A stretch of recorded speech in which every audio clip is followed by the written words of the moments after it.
আমাৰ chocolate cake ready হৈ গ'ল। এয়া চাওক, বস্তু এটা দেখুৱাওঁ আপোনালোকক, ৰ'ব এতিয়া চাওক এফালে।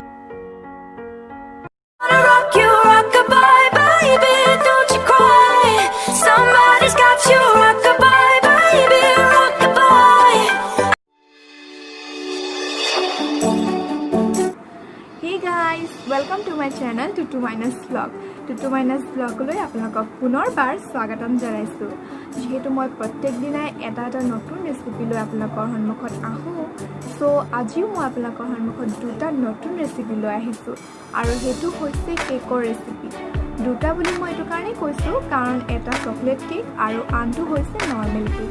আৰু দুইটাই কেক উইদাউট এগ, মানে কণী নোহোৱাকৈ ঘৰতে থকা কিছুমান সামগ্ৰীৰ সহায়ত আমি কেনেকৈ কেক বনাব পাৰোঁ তাকে মই আজি দেখুৱাম। তেতিয়া আহক আজিৰ ভিডিঅ'টো ষ্টাৰ্ট কৰোঁ। লেটছ গো। প্ৰথমে আমি চকলেটৰ কেকটো বনাম। তাৰ বাবে কোকো পাউডাৰ, পিচি থোৱা চেনি আছে, গাখীৰ আছে, অৰিঅ' বিস্কুট আছে আৰু বাউন্স বিস্কুট, যিকোনো বিস্কুট ল'ব পাৰি। আৰু এয়া মই বিস্কুটখিনি এক্সট্ৰা কৰি লৈছোঁ আৰু তাৰ ভিতৰত থকা ক্ৰীমখিনি এক্সট্ৰাকৈ লৈছোঁ। আৰু মই বিস্কুটখিনি গুড়ি কৰি ল'লোঁ মিক্সাৰত। আৰু এয়া মই চেনি দিছোঁ। চেনি মই 3 বা 4 চামুচ দিছোঁ ইয়াতে। আৰু এইখিনি মই ইয়াতে আধা কাপ গাখীৰ তাৰে আধা লৈছোঁ, লৈ কেনে এইখিনি মিক্সাৰত দি দিম, গুড়ি হ'বলৈ দিম। আৰু এয়া গুড়ি কৰি হ'ল। গুড়ি হোৱাৰ পাছত এইখিনি মই বেকিং 1 চামুচ দিছোঁ। বেকিঙৰ ঠাইত ইয়াতে ইনো পাউডাৰো দিব পাৰি, যিহেতু ইনো নাছিলে সেইবাবে আমি বেকিং দিছোঁ।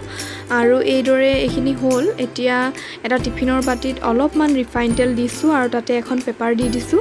আৰু ইয়াতে মই মিশ্ৰণখিনি ইয়াতে দি দিম। দিয়াৰ পিছত এইখিনি ভালদৰে মিলাই ল'ম। আৰু ভালদৰে মিলাই হোৱাৰ পিছত এইখিনি মই এটা পুৰণা কুকাৰ আছে যিটোতে কেক বনাওঁ, আৰু পুৰণা নিমখ আছে যিখিনি সদায় ইউজ কৰোঁ কেক বনাবলৈ, সেইখিনি মই এইদৰে দি দিছোঁ ইয়াতে। আৰু এডাল ষ্টেণ্ড লাগে, ষ্টেণ্ডৰ ওপৰত এইদৰে মই দি দিলোঁ 35 to 40 মিনিটছৰ বাবে। আৰু আনহাতে মই অথনি থৈ দিয়া এক্সট্ৰা কৰি থোৱা যিখিনি ক্ৰীম আছিলে বিস্কুটৰ, তাতে মই 1 চামুচ বা 2 চামুচ চেনি দিছোঁ। আৰু ইয়াতে অলপ গাখীৰ দি কিনে এইখিনি ভালদৰে মিলাই ল'ম। আৰু এয়া চাওক মিলাই হৈ গ'ল। তাৰপিছতে এইখিনি মই এক্সট্ৰাকৈ ৰাখি থ'ম। আৰু এতিয়া মই এটা চচপেন লৈছোঁ। চচপেনত অলপ পানী দিম। পানী দিছোঁ, এয়া মই আধা কাপমান পানী দিছোঁ। আৰু তাতে মই চেনি দিছোঁ। চেনি 3 চামুচ দিছোঁ মই ইয়াতে চেনি। আৰু ইয়াতে মই এতিয়া কোকো পাউডাৰটো দিম, 2 চামুচ দিম কোকো পাউডাৰ 2 চামুচ দিছোঁ এয়া। আৰু এইখিনি মই গেছত দি দিম অলপ, যেতিয়ালৈকে এইখিনি সম্পূৰ্ণভাৱে আপোনাৰ যেতিয়ালৈকে ডাঠ হৈ নাযায় তেতিয়ালৈকে মই এইদৰে লৰাই থাকিম। আৰু এইখিনি হোৱাৰ পিছতে আৰু মই কেকটো 40 মিনিটৰ পাছত উলিয়াই লৈ আহিছোঁ। আৰু এয়া আমাৰ কেকটো হ'ল। তাৰপিছতে মই ইয়াতে কাগজখন এইদৰে আঁতৰাই ল'ম। আৰু যিহেতু মই অলপ ডেক'ৰেট কৰিম চিম্পলকৈ, সেইবাবে মই ইয়াতে 2টা লেয়াৰ কৰিম। আপোনাৰ এটা লেয়াৰ মই ওপৰৰ লেয়াৰটো অলপ কাটি লৈছোঁ যাতে সমান হয়। এইটো অকণমান ওপৰত হৈ আছিলে কাৰণে মই অলপ কাটি লৈছোঁ। তাৰপিছতে ইয়াতে মই 2টা লেয়াৰ কৰিম। আৰু এয়া মই অলপ পানী আৰু তাতে চেনি দি কেনে এটা চুগাৰ চিৰাপ বনাইছোঁ। আৰু এয়া মই লেয়াৰ এটা কাটি ল'লোঁ। কাটাৰ পিছতে এই তলৰ যিটো লেয়াৰ আছে তাতে মই চুগাৰ চিৰাপটো এইদৰে দি দিম। আৰু দিয়াৰ পাছতে মই অথনি মিলাই থোৱা বিস্কুটৰ যি ক্ৰীম আছিলে সেই ক্ৰীমটো মই ওপৰৰ এই তলৰ লেয়াৰটোত এইদৰে দি দিম। আৰু ভালদৰে মিলাই ল'ম ক্ৰীমখিনি গোটেই কেকটোত। এয়া চাওক। তাৰপিছতে মই পুনৰ ইয়াৰ ওপৰৰ লেয়াৰটো দি দিম। আৰু দি দিয়াৰ পিছত মই আজি কোকো পাউডাৰ আৰু চেনিৰ সৈতে যি মিক্স কৰি বনাই থৈছিলোঁ সেইখিনি ইয়াৰ ওপৰত দি দিম। আৰু দি ভালদৰে মিলাই ল'ম গোটেইটো।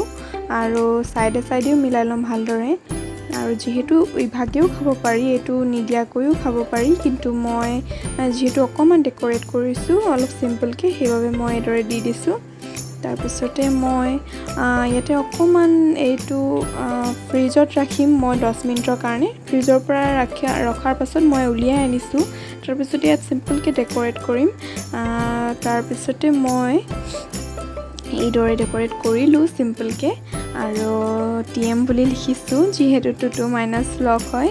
আৰু যদি আপোনালোকৰ ভাল লাগিছে তেন্তে মোক জনাব। ঘৰত আপোনালোকে বনাই চাব পাৰিব এইদৰে চিম্পলকৈ, অতি সহজ। আৰু যিহেতু কণী নোহোৱাকৈয়ে বনাইছোঁ, ইমান চিম্পলকৈ বনাইছোঁ যাতে বনাব পাৰে আপোনালোকেও। এয়া মই কাটি দেখুৱাম। এয়া চাওক, আৰু ভিতৰৰ লেয়াৰটো চাব কেনেকুৱা হৈছে। আৰু খাবলৈও ছফ্ট হৈছিল আৰু টেষ্টি হৈছিল বহুত। আৰু এইদৰে ঘৰতে থকা কিছুমান সামগ্ৰীৰ সহায়তে আপোনালোকে বনাব পাৰিব অতি সহজতে। আৰু যদি আপোনালোকে ভাল পায় তেন্তে প্লিজ এটা লাইক কৰি দিব। আৰু এইদৰে চাওক ভিতৰৰ টেক্সচাৰটো কেনেকুৱা হৈছে। যিহেতু ভিতৰত এটা লেয়াৰ আছিলে ক্ৰীমৰ, সেইবাবে ভিতৰৰ বগা লেয়াৰটো ওলাইছে অলপ অলপকৈ, খাওঁতে গম পায়। আৰু এইদৰে আমাৰ কেকটো ৰেডি হৈ গ'ল। টেষ্টি হৈছিল বহুত খাবলৈ। আপোনালোকেও ঘৰত এদিন বনাই চাব এইদৰে, অতি সহজ। কথা সকলোকে কওঁ যে এই দুয়োটা কেক আমি বা মাইনা আৰু মই দুয়োজনী মিলি বনাইছোঁ। বিশেষকৈ বায়ে বেছিকৈ হেল্প কৰিছে, মোতকৈ বেছি তাই ভালদৰে জানে, সেইবাবে তাই মোক হেল্প কৰি দিছে। এতিয়া মই আনটো কেক বনাম আৰু তাৰ বাবে মই এটা বাতিত ৰিফাইন তেল দিছোঁ।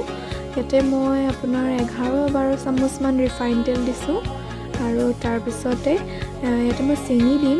যিখিনি চেনি গুড়ি কৰি থোৱা আছিলে, গুড়ি কৰা চেনি ইয়াতে দিম মই আপোনাৰ 4-5 চামুচমান মই ইয়াতে চেনি দিম। আৰু এইদৰে মিক্স কৰি ল'ম চেনিখিনি। আৰু তাৰপিছতে মই ইয়াতে দিম গাখীৰ। মই আপোনাৰ 5-6 চামুচমান দিম প্ৰথমতে গাখীৰ। আৰু গাখীৰখিনি দিয়াৰ পাছতে এইদৰে ভালদৰে মিক্স কৰি ল'ম। আৰু ইয়াতে মই এতিয়া দিম ময়দা। এতিয়া ইয়াতে ময়দা দিয়া হ'ব। ময়দা 12 চামুচ দিছোঁ, সৰু চামুচেৰে 12 চামুচ দিছোঁ। 12 চামুচ বুলি ক'লে বহুত বেছি নহয়, আমি যিটো ঘৰত যিখন চামুচ ব্যৱহাৰ কৰোঁ সৰু চামুচবিলাক থাকে, তেনেকুৱা চামুচেৰে 12 চামুচ দিছোঁ। আৰু অথনি যি মই ৰিফাইন তেল দিছিলোঁ সেয়াও ঠিক সৰু চামুচেৰে দিছোঁ। আৰু তেতিয়া আমি জোখটো গম পাওঁ। আৰু এতিয়া এইখিনি মিলাই লৈছোঁ মই ভালদৰে, মিক্স কৰি ল'ম এইদৰে। তাৰপিছতে ইয়াতে গাখীৰ দিম। প্ৰথমতে ইয়াতে গাখীৰ দিম প্ৰথমে 2 চামুচ বেটাৰটো ভালদৰে ঠিক হ'বৰ কাৰণে। এতিয়া আকৌ মই ইয়াতে 4-5 চামুচ মই গাখীৰ দিছোঁ। আৰু ইয়াতে মই 1 চামুচ নেমুৰ ৰস দিছোঁ। আৰু এইদৰে মিক্স কৰি ল'ম ভালদৰে। আৰু পুনৰ সেই বাতিটোত দি দিম আৰু কুকাৰত দিম একেটা প্ৰচেছতে আৰু আগৰবাৰৰ দৰে। আৰু তাৰপিছতে মই 35-40 মিনিটছ ৰাখিছিলোঁ। আৰু এয়া আমাৰ কেক ৰেডি হৈ গ'ল। ইমান ছফ্ট, চাওক কিমান ছফ্ট হৈছে। আৰু খাবলৈও বহুত টেষ্টি হৈছে। আপোনালোকে এদিন ঘৰত বনাই চাব আৰু মোক জনাব কেনেকুৱা পালে। অলপ ওলাই আহিছোঁ মা আৰু মই, যিহেতু কেইটামান বজাৰ কৰিবলগীয়া আছিলে, সেইবাবে ওলাই আহিলোঁ। আৰু আজি আপোনালোকক এটা বস্তু দেখুৱাম। আসাম পুলিচৰ লখিমপুৰৰ য'ত ইণ্টাৰভিউ হ'ব, সেই ফিল্ডখন মই আপোনালোকক দেখাম ৰ'ব। এইখন দেখিছে? এই ফিল্ডখনতে ইণ্টাৰভিউ হয় আমাৰ আসাম পুলিচৰ লখিমপুৰ ডিষ্ট্ৰিক্টৰ।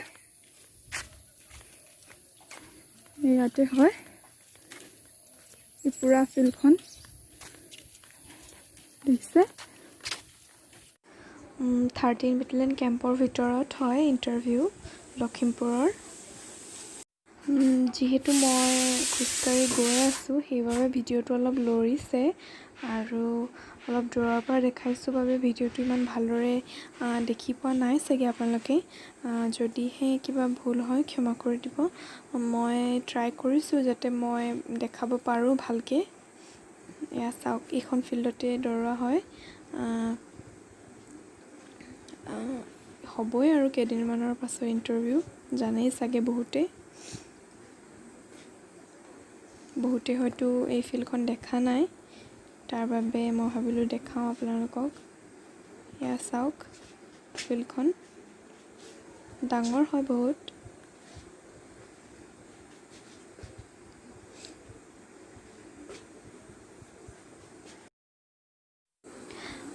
আমাৰ কেক বনাই ৰেডি হৈ গ'ল। আৰু আপোনালোকে জনাব কেনেকুৱা পায়। চাহ খাই ৰ'ব, চাহ দিছে মায়ে। তেন্তে মই প্ৰথমে চাহটোৱে খাই লওঁ। কেকটো যিহেতু মই আগতে বনাই দিছোঁ আৰু ভিডিঅ'টো মই পাছত কৰিছোঁ, চ' সেইটো পৰা মই কেকটো খাবলৈ পালোঁ, যিহেতু আগতে বনাইছিলোঁ কেকটো। কালি মানে আজি বনোৱা কেক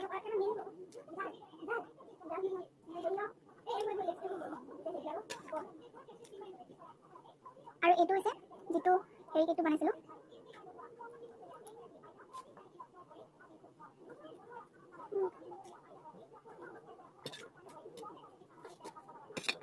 এইটো কি বনাইছা গাখীৰ আৰু এইটো কি গাখীৰ আৰু কি আছে এইটো গাখীৰ আৰু সান্দহগুৰি আৰু চেনি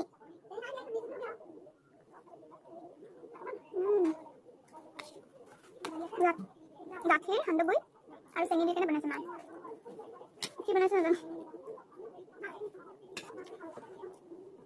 বন্ধুসকল আজি ভিডিঅ'টো চাই কেনেকুৱা পালে জনাব যদিহে ভাল পালে তেন্তে মোৰ ভিডিঅ'বোৰ লাইক কৰিব শ্বেয়াৰ কৰিব আৰু যিসকলে এতিয়াও মোৰ চেনেলটো ছাবস্ক্ৰাইব কৰা নাই তেওঁলোকে প্লিজ প্লিজ প্লিজ মোৰ চেনেলটো ছাবস্ক্ৰাইব কৰি দিব আৰু ময়ো ট্ৰাই কৰিম যাতে মই ইয়াতকৈ বহুত ভালদৰে ভিডিঅ'বোৰ বনাবলৈ চেষ্টা কৰিম আৰু যদিহে কিবা ভুল হৈছে মোক ক্ষমা কৰি দিব তেন্তে আজিলৈ আহিছোঁ বাই বাই